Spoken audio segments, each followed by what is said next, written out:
a cikin sharhan kitabu tauhid alqaulul mufid na sheikh muhammad salih al-uthaymi rahimahullahu ta'ala wanda yake mai volume biyu a volume na biyu namba na 102 ya raba ilimin kashi biyu, akwai na halal akwai na haramun.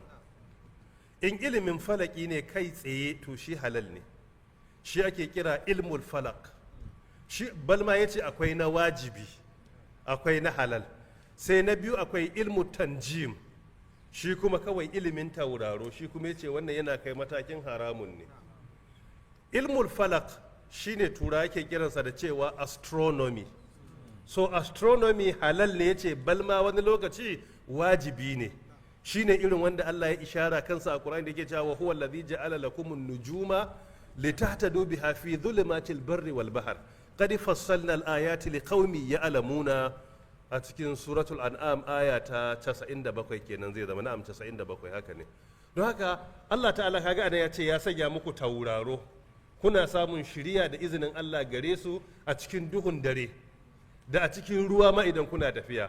A nan sai suka ce ilimi na astronomy shine gane movement na tauraro, tafiyansu da jujjuyawansu, don a gane alƙibla in za a yi sallah wajibi ne, don a gane farkon wata da ƙarshen wata saboda aikin hajji da azumin wata ramadana wajibi ne, don a gane hanya idan ana tafiya ko a jirgin ruwa ko abin da ya kama da haka a yi saving rayukan mutane wajibi ne, don a sarrafa rayuwar duniya na abin da ke da alaka da maslaha ta duniya ya ce halal ne. Wanda yake zama bai halatta ba kuma shine aiki da ilimin tauraro, don a nuna tauraron na iya ba da arziki ko su hana ko su rayar ko su kashe. Duk ilimin da ke da alaka da wannan kuma ya ce haramun ne. Dogaro da hadisi na manzon Allah tsira da aminci su tabbata a gare shi da ke cewa man iqtabasa ilman minan nujum iqtabasa shu'batan min as-sihr. Wannan hadisi iya cikin sunan na Imamu Abu Dawud, zai zama hadisi na 2480. Annabi tsira da aminci su tabbata gare shi yana cewa duk wani wanda ya nemi ilimi na tauraro don irin wancan maslahar rayarwa ko kashewa ko arzitawa ko talautawa, ya nemi wani bangare ne na sihiri, kuma ƙarshen halaka ne. Allah ta'ala ya kare mu daga halaka. So ala ayi halin astronomy za mu ce ya halatta, astronomers abin da suke halal ne, astrology shi a magana mafi inganci bai halatta ba. Don haka astrologers abin da suke yi shine ya zama haramun ko? Don haka sai mu bambance astronomy da astrology, ababe ne guda biyu scientifically. So ɗaya halal ne, ɗaya kuma haramun ne. Kuma astronomers suna taimaka hatta wajen tabbatar da ganin wata. Ana so mu kalli wata ne ido na ido, ido da ido.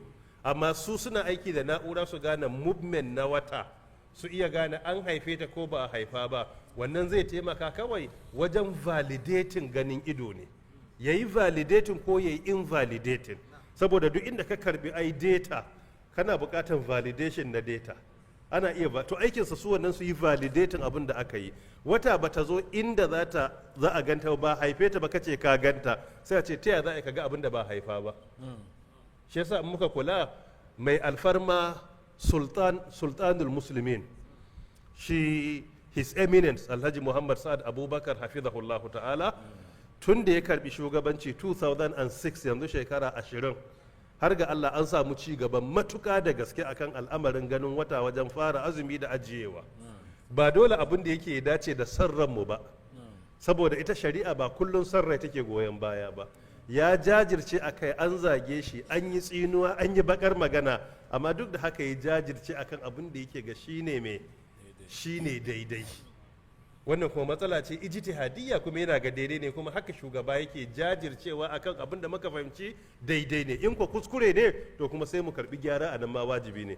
Iya daga cikin areas da aka samu significant improvement, wanda ya san gabanin hawarsa zuwa yanzu, har ga Allah duk wanda yake ya san ake ganin wata a Najeriya ya san akwai kwamacala da yawa.